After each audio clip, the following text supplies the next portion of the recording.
we have really, as I said a few minutes ago, come to an epiphany that it's about retention. And we need the faith-based community to help us do that, to help support these families, to help these families get through difficult times, to help celebrate the successes and help with the challenges. Because of that, we recently formed a partnership with the faith-based community here in Volusia County and in Putnam County as well. And I'm going to introduce Steve Hogue, that is going to talk about the proposed solution to our challenge in the foster care crisis here locally. Steve and his wife, Sandra, have been foster parents for 5 years. Since then, they've adopted not one, not two, not three, but 10 children. Wow.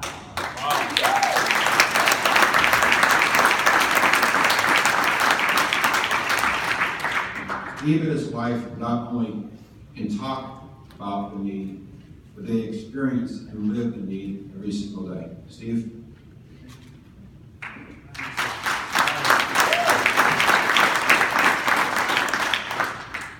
People say, how do you do it with 10 kids? And I say, God, and my wife Sandra. If you could give her a big hand, that's my next question.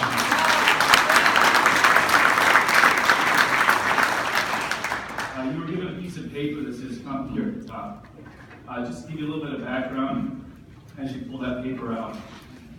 We were in ministry, 2 different churches on staff as associate pastors for 17 years. We were 12 years on staff here in Volusia County. And we wanted to have kids. We had fertility issues, and we started doing foster care and adopting. And my wife had a pretty good plan of how many kids she wanted and how she wanted them spaced apart and all of this. And I think God just laughed at that. Yeah. And we began to take in children. We got our first 4 kids in 15 months. And looked at each other one day and realized it wasn't about us building our family, it was about rescue. And at that point we began to search and learn and realize the issue that we're facing in America, but even right here in our Tri-County area. In 2013, we stepped away from a very secure position as associate pastors at a church. We had the benefits, we had the insurance, we had everything, and at the time we had 8 children. And God told us to step down, that we could do more. And I thought, how much more can I do? Have you ever been there? The Lord said you can do more. And so that's when we stepped down. We became U.S. foster care missionaries. We are full-time church and donor-supported missionaries. And what Mark, who we love so much, has been telling you at the top of your page there is the problem.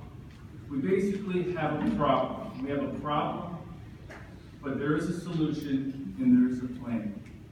And what we are doing with Hogue Ministries and with CompuCare, which I'll explain in a minute, is we are dealing with the problem by connecting with what we believe is the solution to the foster care crisis, or a part of the solution, and that is the faith-based community, the local church. So he just shared the threefold issue in the crisis and the problem: capacity, stability, quality. Capacity, not enough homes. Stability, not enough stable homes with that wraparound support. Quality, not able to place children in the home that they specifically need. Because we're in such a desperate situation, we just take the homes that we're able to get, and it's not always the most ideal place. That last line there of quality, having options for children gives the opportunity to pair a family with a child instead of placing a child in the only available placement. So what is the solution? The solution is the local church, and we have a plan.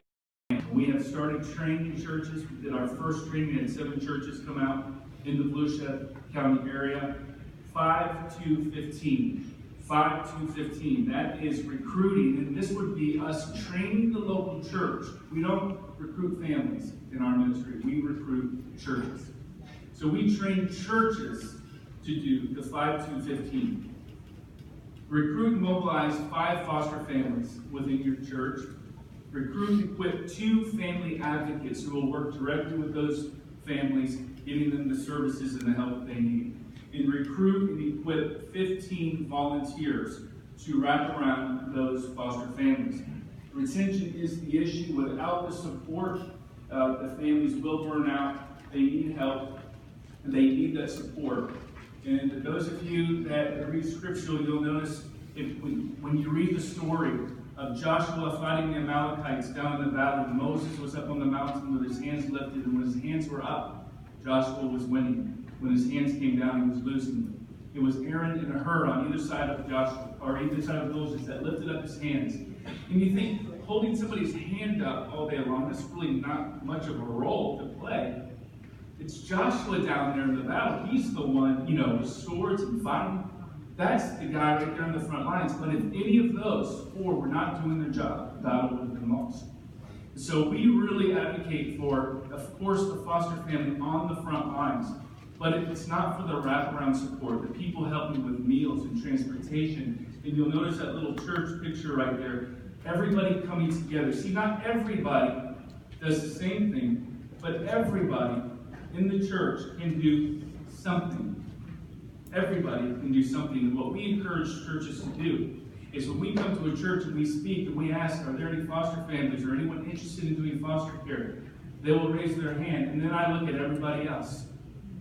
Everybody else has a role to play to come and hold their hands up and walk through that process with them. Now, what a pastor needs at a local church is he hears the problem that so many pastors are unwilling to step out, get up in front of their church if they don't have a plan. I heard it said once that a dream without a strategy is a fantasy. So what we would hand pastors is on the next page. A 4-phase, 17-step plan to have foster care ministry in your church. And first of all, what we're really trying to do as well is bring awareness to churches. And if you're a pastor of a church or connected to local pastors, and many of our pastors up here already understand this and they already get it. But a lot of pastors are being awakened to this need, because if you're not aware of it, you don't know it's out there. But once you are aware of it, then you're accountable, right? Mm-hmm. And so we want to encourage pastors, local pastors, to realize this is an important ministry that is affecting kids in your zip code, in your county, right down the street. Most churches, you could pick up a rock and throw it and make it to a home where a foster child is. They are right outside of these doors. So what we do is train churches to do a 4-phase, 17-step plan, a strategy, get the pastor's endorsement, begin to raise up the ministry team to do it, team development phase 2, do a church launch, get your church on board, bring awareness, have it become part of the culture of your church to care for vulnerable children in your area, in your city. And then phase 4, ministry management. These 17 steps, we walk through that with the churches that we are training. Now, we're over this Tri-County area partnering with the CPC. But this is an example of a model that can be done all over this state. And there are other ministries doing similar things, but the point and the difference is we're not going in to find your families. We're going in to educate and to train the church so that the church can be the solution. And that's what we truly believe. And because in our county, there's hundreds and hundreds, I think, really in our Tri-County area, over 600 churches. And we're 50 foster homes short. And 50 foster homes will just break even. So if we were able, the church that we train, we call them a champion church. They do a 5-2-15, we call them a champion church. If we get 10 champion churches, we just had a training where we had 7 come out. If we get 10 and they follow through with this 17-step plan, we've met the need. And then we're going to do another training here coming up in September. We're going to get another 10 churches and have 50 more. We're going to keep going and keep going where we have 150 homes. Can I say amen here? 150 homes. Yeah. 150 homes so that there are options so that they can place the right child with the right family. He gave you the problem. I really believe the church is a solution. and now we have a plan. It can happen, and it can happen soon. Thank you for having us.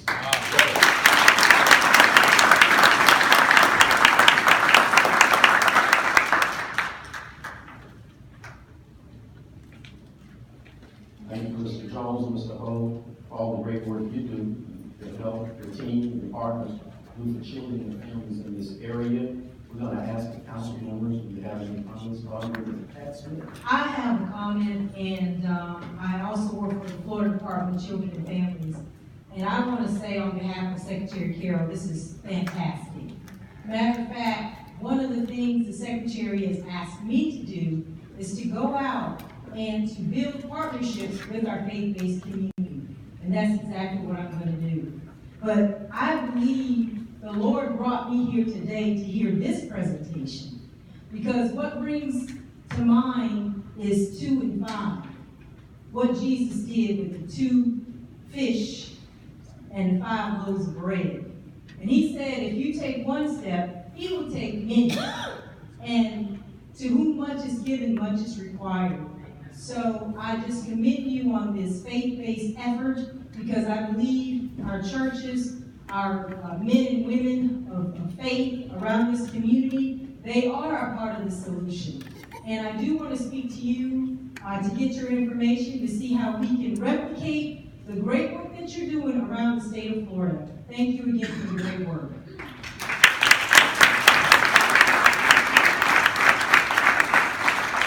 Mr. Chairman, I've known Steve when he did it 30 years ago, and it has been a joy to watch him develop and mature. And John Maxwell says everything rises and falls on leadership. And Steve obviously is a great leader, and I just want to commend him for his work, and we look forward to working with him to make this dream a reality. God bless you, Steve.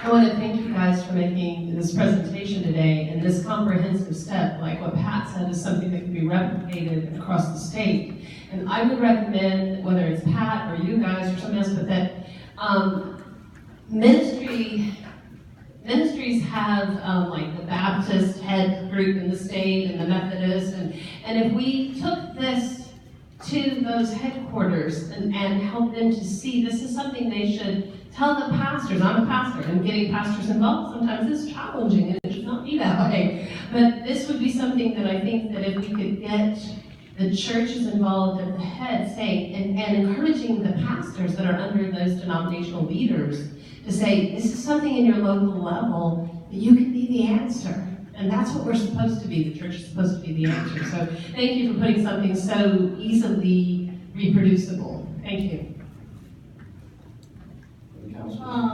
Minister Hogue, can you tell me how many churches since you started the program that you have commitment with? We just started it. So we just had our first training last month with 7 churches. So what we do is ministry training, one-day training for either the senior pastor or someone on staff. We really encourage that. Of course, you have to have pastor buy-in. So the pastor, either the senior or an associate, has to be at the ministry training. Then they identify 2 family advocates, and then we do a family advocate training. We'll be doing our family advocate training, our first one on June 23rd, and that is 2 family advocates per church. And then from there, the church does their own volunteer training, where they bring out those 15 volunteers. Once they do all those things, then they start the process of bringing it in front of the church and getting a 1-year ministry plan drawn up and getting organized and strategic, and then launching. So we really prepare them to do that. And then we're going to just keep doing these over and over and over. We already have our next ministry training booked in September, and we'll just keep doing this and keep doing it. And then we oversee and work with those ministry leaders. We do an online chat with them once a month. We talk with them. We walk through, how are you doing? What are your challenges? How can we help? And if you look at that paper, we would be the Comfort Care rep, or we are the Comfort Care rep. So we oversee those churches in our area who are doing this, and we walk through with them to help them with any challenges that they're dealing with as they move forward in this ministry. About how long is the program from beginning to end, phase 1 through steps? That is up to how fast the church does that process. It's really up to them, how long that can take. Of course, getting some of the trainings that you have to get certified, it's going to take time depending on when those trainings are. So it just really depends on how fast. One particular church cut all the way like to step number 8 or 9 right away. To get this to get done, they just got with me. I got my 1-year ministry plan done. I'm ready to talk to the pastor and go to the next level and book our first church awareness day. And it's just exciting because they're really excited about it. So it can go fairly quick.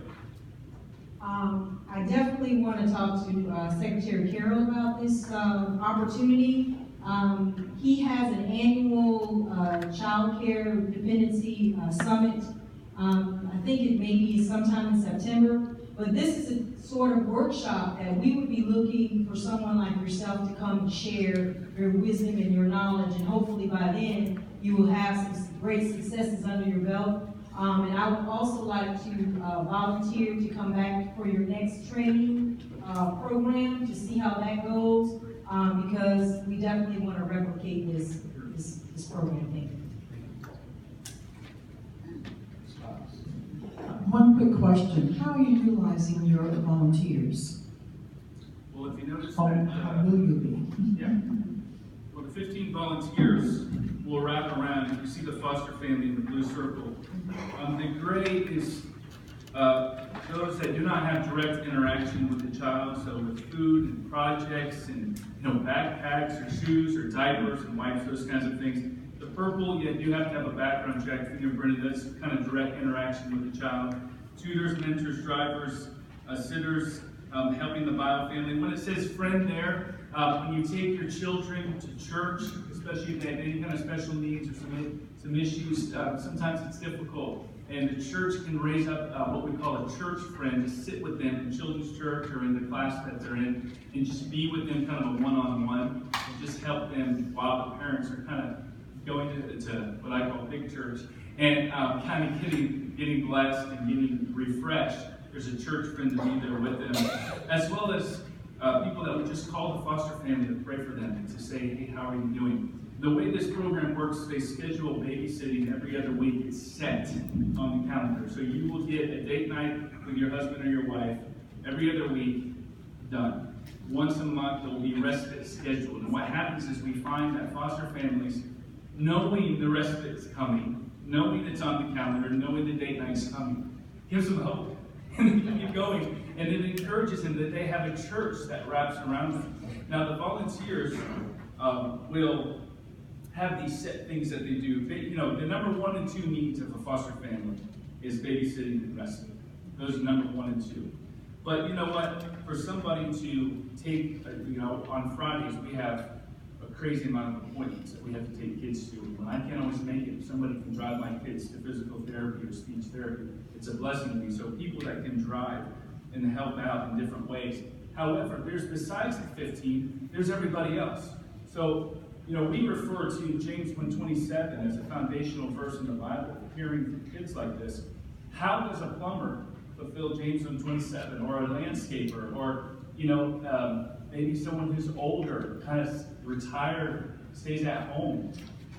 Everyone can do something. We had a lady who was 87 make blankets at home for foster kids. We had a guy mow our yard for 5 years for free because he said, I can't take in kids, but I'll help you. See, you can take in children or help a family who does. All we ask the church to do is to do an assessment in their church of everybody's giftings. So if you're in construction, or if you're a plumber, if you're a business owner, and you can write a check to send a child to camp, or pay for a foster couple to go on a marriage retreat to help strengthen their marriage, you can write a check for that. Everybody can do something. I had a 15-year-old kid come up to me after the service. He lived next door to an Orlando Magic basketball player, and he said, this basketball player gave me these brand new pair of Air Jordans, and I have plenty of shoes in my closet. Could you give these to a kid in foster care? That's a 15-year-old kid. We've had youth groups, kids in youth groups, with their parents' permission, donate an outfit with a pair of shoes. Our teenagers are getting these leftovers in a nice outfit with a pair of shoes. Everybody can do something. So the 15 volunteers is your core leadership, but then you have everybody else in the church that you bring awareness. Everybody can do something. We've had people donate or teach music lessons, or violin or piano, because that's what they do. So they take a foster child and do it. Of course, mentoring and all of these many ways. It's endless. Thank you. Mr. Hayes? Yeah, thank you both, and Mark, I appreciate your leadership as the CBC, embracing the faith community in that way, and seeing the value that Steve and his wife and their ministry brings, as well as the church. We're glad to partner with you in Putnam County up there to be able to recruit and license foster families. Steve, great work on this. I'm just delighted to be able to see what you're doing, to be able to give the church a bridge, to be able to reach out and be involved in this important ministry. As Zach and I were talking, I appreciate Zach's leadership in crafting who would speak and what would take place today, because really what we're seeing is that whole spectrum. So from Healthy Start, from the VPK programs, that we can and be able to implement prevention type programs so that we have a need for less beds in the future, and then how can we be able to recruit and be able to get foster families in there to be able to provide the care for the kids. So thank you all. Thank you again, and please let us know how we can further your efforts. It's very promising. We're excited about this opportunity. I think we have a solution here. Thank you so much.